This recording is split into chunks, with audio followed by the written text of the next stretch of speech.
Bonsoir tout le monde. D'abord, merci beaucoup de nous avoir invités. Et avant de faire la transition, je voudrais aussi vous remercier pour le travail effectivement qu'on a pu faire en collaboration avec l'IHU, avec l'ARS par rapport au monkeypox. Et c'est vrai que ça a été très facile de vous adresser les patients quand il y avait besoin. Donc voilà, on est content d'être là ici. Juste une idée qui vient là, suite aux discussions, c'est que de notre côté Cégide, ce qu'on a pu voir en clinique, c'est que, en tout cas, l'information sur la vaccination monkeypox s'était vraiment très bien passée, parce qu'on a eu beaucoup de patients qui venaient pour la vaccination et qu'on a pu mettre sous PrEP après, et qui n'avaient pas spécialement de suivi, qui n'avaient pas, enfin, ça a été aussi pour nous, finalement, une porte d'entrée pour la mise sous PrEP. Donc ça, je pense que c'est important de le relever, quoi. Alors, on va essayer de voir où on en est au niveau des grands classiques. Quelles sont les situations à l'heure actuelle au niveau des Cégides de Marseille? Quels sont nos enjeux? Quels sont les enjeux généraux? Quelles stratégies on développe déjà? Et puis, quelles sont les perspectives? Donc, les recommandations de prévention, je fais un petit rappel au niveau du rapport Morlad 2018, c'est de définir des populations à haute prévalence, donc les HSH, les personnes originaires d'Afrique subsaharienne, les usagers de drogue intraveineuse. Le rapport définit aussi des régions à forte prévalence. Et donc, pour s'adapter à ces différentes situations, l'idée, c'est surtout d'élargir l'offre de dépistage, c'est-à-dire de pas en rester à uniquement la sérologie, mais de pouvoir offrir à chacun la possibilité de faire un test. Donc, comment on fait un test? Avec, bien sûr, les sérologies en laboratoire dans le classique. Maintenant, on peut aller aussi en laboratoire sans ordonnance pour demander une sérologie VIH. Les TROD qui ont permis de faire des tests VIH au niveau des associations et dans toute structure qui est habilitée à le faire. Donc ça a permis de proposer un accès aux soins, à la prévention en dehors des lieux de soins. Et puis les autotests qui se développent aussi avec l'achat qui est possible en pharmacie. Bon, pour l'instant, je pense que il y aurait un intérêt à travailler autour de la diffusion des autotests parce qu'à mon avis, c'est le prochain pas vers la facilité d'accès au dépistage. Alors, quand est-ce qu'on fait un dépistage? Minimum une fois par an dans les populations à haute prévalence et jusqu'à trimestriel, notamment chez les HSH, à haut risque. Donc, cette proposition de dépistage trimestriel, elle correspond aussi au début de la PrEP. Et puis surtout, devant toute opportunité de dépistage. Donc ça, c'est en particulier en médecine de ville ou même à l'hôpital quand on propose un bilan à un patient, et de pas hésiter à proposer ou en tout cas à venir parler du VIH et de la sérologie de dépistage parce que beaucoup de patients nous disent non mais j'ai eu les 3 prises de sang l'année dernière mais en fait j'ai jamais fait de test et ça reste une vraie perte de chance pour les personnes. Donc, je vous présente d'abord les données depuis 1991 dans nos CIDAG-CIDIS devenus Cégide jusqu'en 2021 avec une hausse bien entendu du nombre de dépistages, un petit décoché en 2020 qui correspond à la période de confinement mais qui a été rapidement rattrapé dans la mesure où on a toujours maintenu un centre ouvert au niveau des Cégides, donc on a vite rattrapé le décoché. Et une diminution à partir notamment de 2016 des nouvelles contaminations, des nouveaux diagnostics de VIH, année du début de la PrEP en France et dans les Cégides, et quand même une stagnation sur ces dernières années qui en fait correspond au fait qu'il y ait des personnes qui ne puissent pas encore bénéficier de la PrEP ou qui aient un accès difficile au niveau de la PrEP. c'est juste une diapo de rappel pour dire qu'elle a eu donc la RTU en 2016, le générique est arrivé en 2017 et qu'il y a donc 2 modalités de prise, continue, un comprimé par jour, ou bien en discontinu pour les personnes de sexe masculin. Alors, là, je vous présente le nombre d'inclusions qui est donc en augmentation constante depuis le début des prescriptions. On remarque toujours le décoché en avril 2020, enfin dans les premiers mois de mars-avril 2020, pareil qui a rapidement été rattrapé. Et en 2021, on a inclus 600 nouveaux patients. Voilà, plutôt, ça continue d'augmenter. Ce qui est important à retenir en 2021, c'est la possibilité de prescrire le suivi et même l'initiation en ville.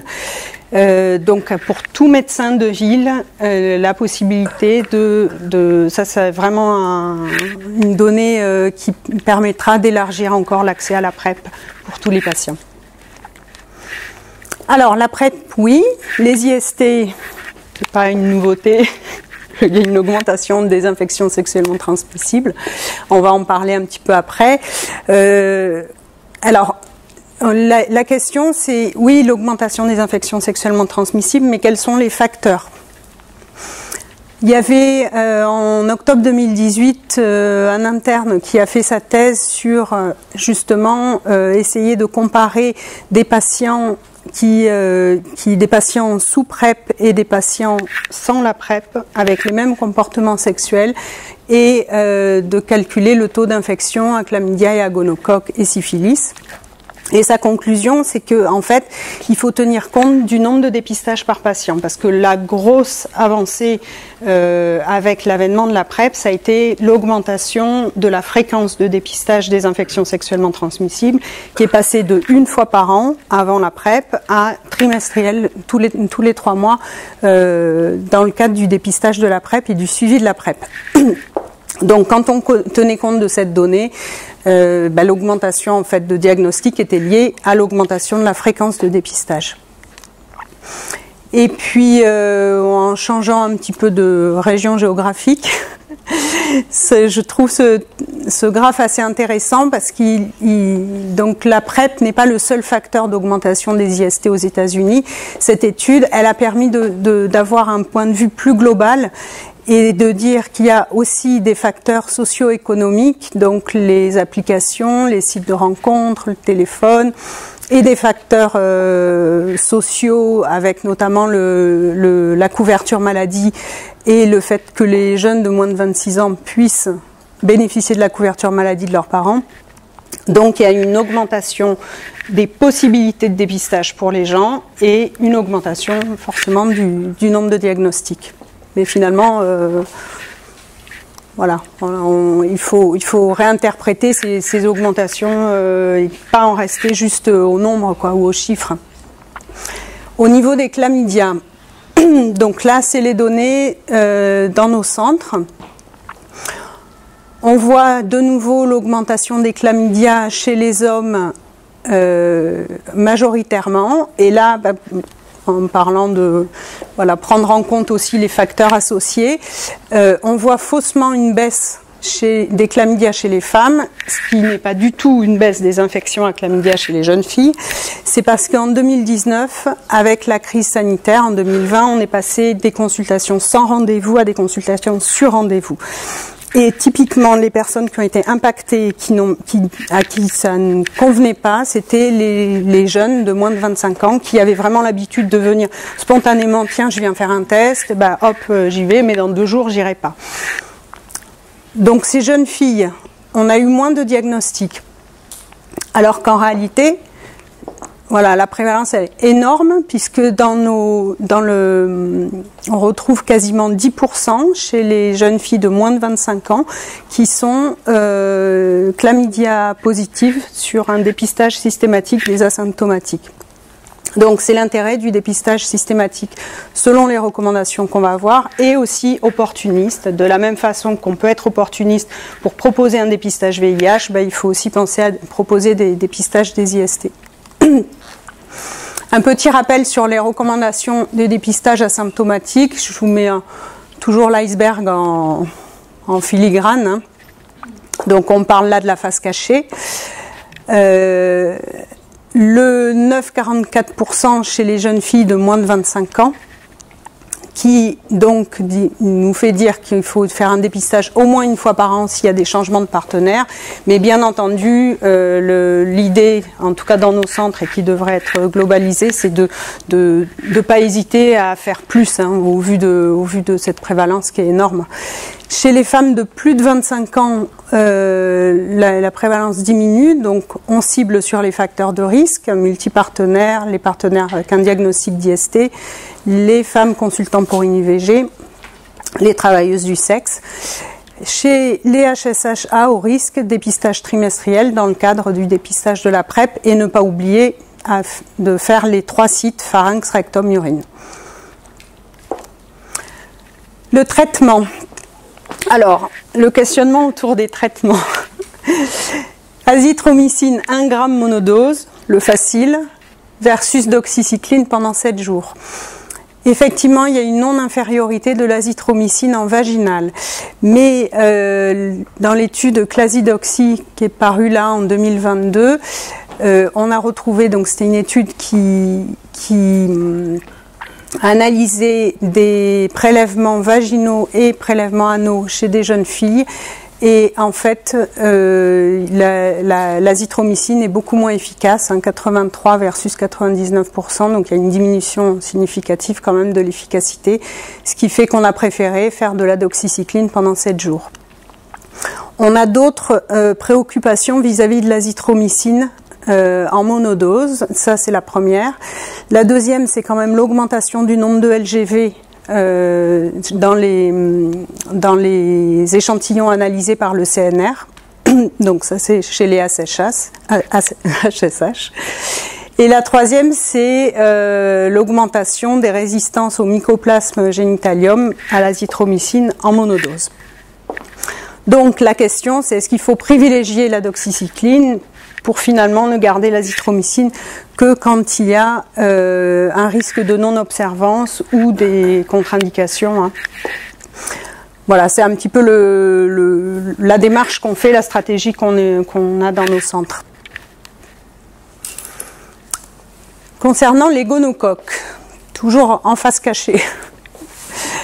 Donc il faut bien penser chez la HSH à faire le dépistage au niveau des 3 sites parce qu'il y a un gros portage asymptomatique pharyngé, donc dépistage trimestriel. Vous voyez donc sur nos données l'augmentation aussi de l'infection à gonocoque qui est liée à l'augmentation, pareil on retrouve à peu près, qui est liée à l'augmentation de la fréquence de dépistage en rapport avec la PrEP. Et chez les femmes, le dépistage reste couplé à la recherche du chlamydia, donc sur les recommandations dont je vous ai parlé tout à l'heure.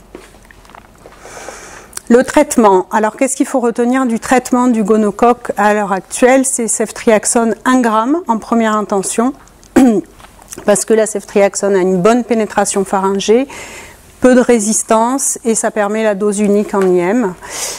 On est passé, donc c'est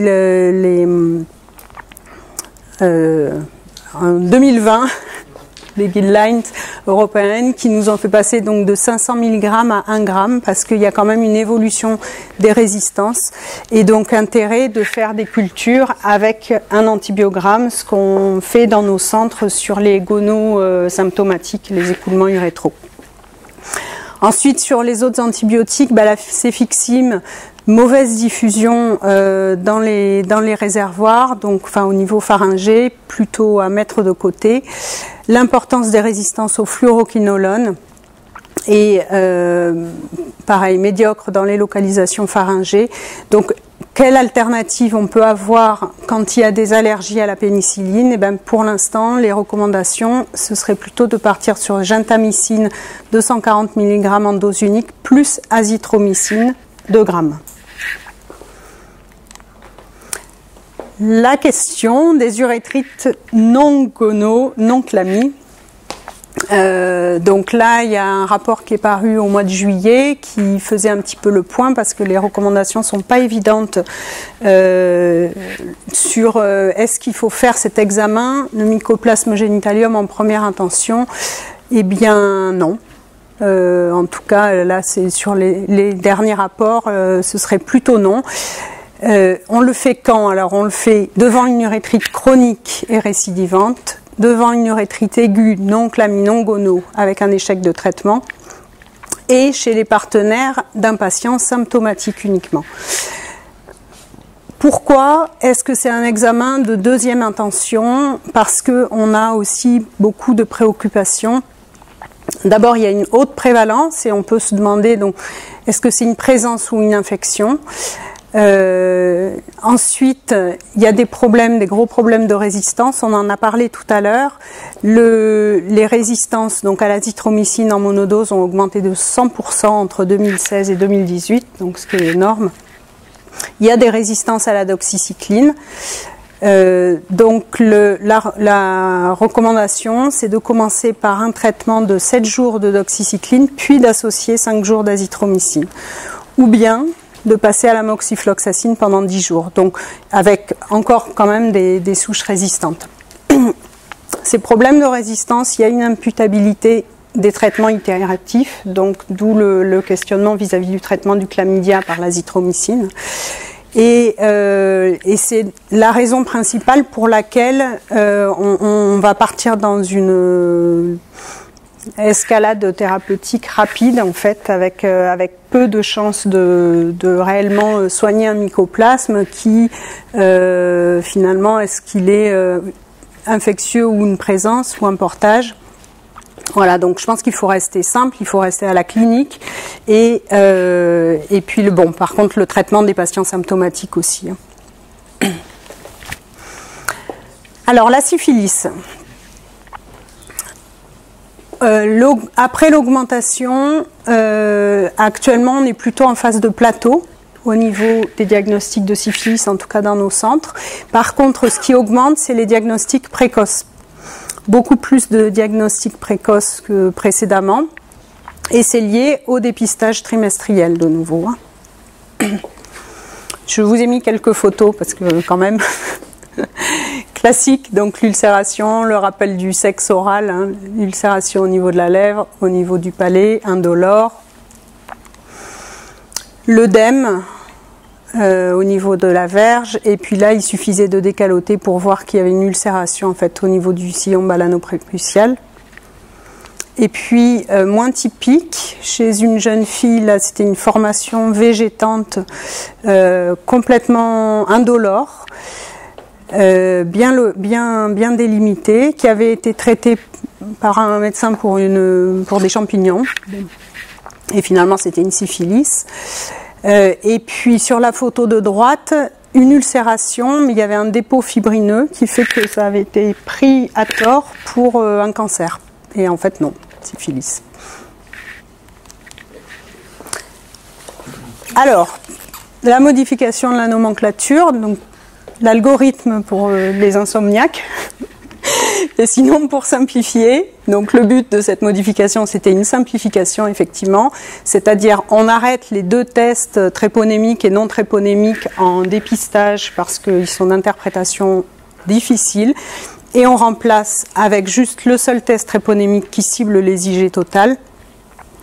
Les deux tests ne sont plus obligatoires, ce qui fait qu'on a un résultat positif ou négatif, et puis ensuite un taux de VDRL. Si c'est positif, c'est quand même beaucoup plus simple. En 2017, il y a une modification aussi pour le suivi des traitements, les bilans de suivi. Sur le traitement de la syphilis, très simple, une seule chose à retenir, moins de 1 an ou plus de 1 an. Et donc, à partir de là, on se base sur l'histoire clinique du patient. Est-ce qu'il y a eu des symptômes? Quand est-ce qu'ils étaient? Est-ce qu'il y a eu un antécédent de dépistage sérologique? Et à quel moment? Et si c'est moins de 1 an, c'est une injection de benzatine pénicilline. Si c'est plus de 1 an, 3 injections à 1 semaine d'intervalle. Si on ne peut pas la dater, eh ben, on est parti pour les 3 injections. Donc voilà, c'est vraiment, il faut rester simple et clair, je pense, sur le traitement de la syphilis. Avec, bien sûr, si allergie, la doxycycline pendant 14 jours sur les latentes précoces et 28 jours sur les tardives, à condition qu'il n'y ait pas de neurosyphilis. Alors, les enjeux pour les années à venir, les enjeux actuels. Donc la PrEP, la PrEP, oui, on est parti, on est bien. Il y a 40 000 PrEPeurs estimés en 2021 en France, donc on est content. Mais la PrEP, pour qui? Parce que y a des populations à haut risque qu'on n'arrive pas à... déjà qu'on n'arrive pas à... qui n'arrivent pas en tout cas à venir aux soins. C'est peut-être plus dans ce sens-là qu'il faut le voir. Donc nous, qu'est-ce qu'on peut faire pour permettre à ces populations d'avoir la PrEP, mais même au-delà de ça, d'avoir déjà un dépistage.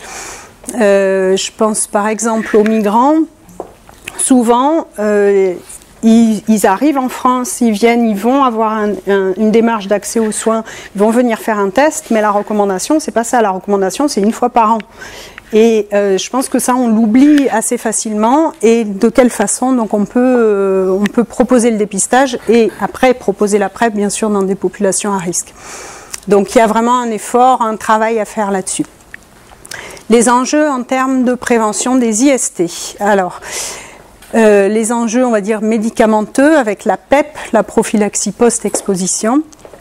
Je vais vous en parler un petit peu dans les diapos suivantes, la question de la doxycycline en post-exposition, et puis la vaccination contre le méningo B pour la prévention du gonocoque. Donc ça a été un petit peu réfléchi avec d'autres études rétrospectives qui montraient quand même une efficacité, bon, qui était ce qu'elle était, mais la question, elle se pose en termes de santé publique. Est-ce que si on vaccine les personnes les plus à risque de faire un gonocoque, on va pouvoir faire baisser la courbe de l'augmentation des gonocoques? Et puis en termes de coût, est-ce que ce serait coût efficace de vacciner les populations les plus à risque? Voilà, ça c'est dans les préventions, on va dire, médicamenteuses.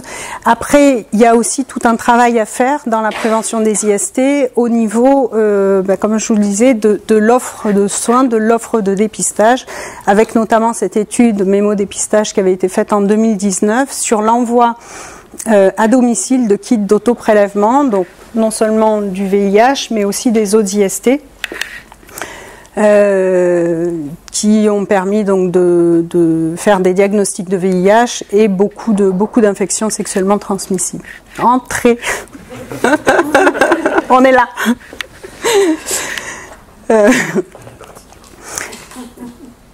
Ça a travaillé. Et puis la notification aux partenaires, on n'a pas trop le temps d'en parler ce soir, mais c'est pareil, c'est maintenant s'adapter aux nouveaux modes de communication. Il y a plein d'outils techniques qui sont utilisés dans les pays du Nord, qui sont utilisés aussi un petit peu ici, par l'envoi des SMS anonymisés, par les plateformes de notification des IST. Nous, en France, actuellement, on a un cadre légal par rapport au secret médical qui fait qu'on est un peu entre la chèvre et le chou, on va dire. Donc voilà, mais en tout cas, c'est une piste, à mon avis, importante à réfléchir pour les années à venir. Alors, juste un petit focus sur DoxyPEP, qui, donc je pense que c'est important dans le cadre des enjeux et des perspectives.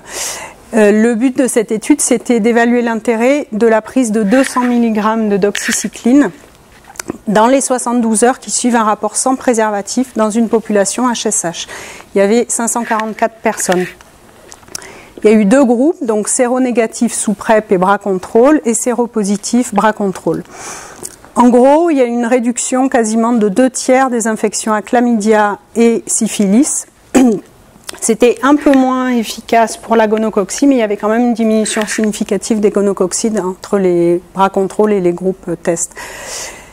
il n'y a pas eu d'augmentation des résistances aux tétracyclines et donc tous ces résultats ont poussé à interrompre prématurément l'essai devant l'efficacité significative de la PEP avec la doxycycline. Et donc on a proposé à toutes les personnes incluses dans l'étude de pouvoir bénéficier de la doxycycline en post-exposition. Et l'étude Doxyvac de l'ANRS, donc, qui est un essai prospectif qui combine la doxycycline et le vaccin contre le méningo B. Donc le vaccin, bon, voilà, là je vous ai mis le rappel, hein, 80 à 90% de patrimoine génétique en commun. Donc l'idée c'est, est-ce qu'on peut protéger du gonocoque avec ce vaccin? Il y a eu 4 groupes, un groupe doxy qui a confirmé les réductions de chlamydia, syphilis, gonocoque en post-exposition. Un groupe avec le vaccin, il y a eu une réduction significative du gonocoque, et un groupe avec la combinaison des deux. Et de la même façon que l'autre étude, celle-ci, il y a eu un arrêt des inclusions en octobre 2022, pareil pour la même raison, c'est l'efficacité. Alors pour conclure, je pense que ce qui est important à retenir, bon, on le sait, il y a une augmentation des infections sexuellement transmissibles, notamment gonocoque, chlamydia. Il y a des enjeux. Alors d'abord, il y a des enjeux médicaux en termes de prévention individuelle et puis aussi en termes de santé publique. Donc là, on a vu un petit peu les perspectives possibles, l'antibioprophylaxie, la vaccination. La vaccination, on n'en a pas beaucoup parlé, mais évidemment, c'est le pilier central de la prévention. Hein, donc voilà, ne jamais mettre de côté. Et au-delà des enjeux médicaux, il y a des enjeux socio-économiques et je pense qu'aujourd'hui, si on veut être vraiment dans la santé, eh ben il faut mettre le paquet sur ces enjeux économiques. On a vu les difficultés d'accès aux soins et ça, il faut vraiment mettre tout ce qui est possible pour faciliter l'accès aux soins avec des choses qui peuvent être simples finalement. Ça peut être assez simple de proposer des dépistages un peu plus loin, des dépistages un peu plus facilement accessibles.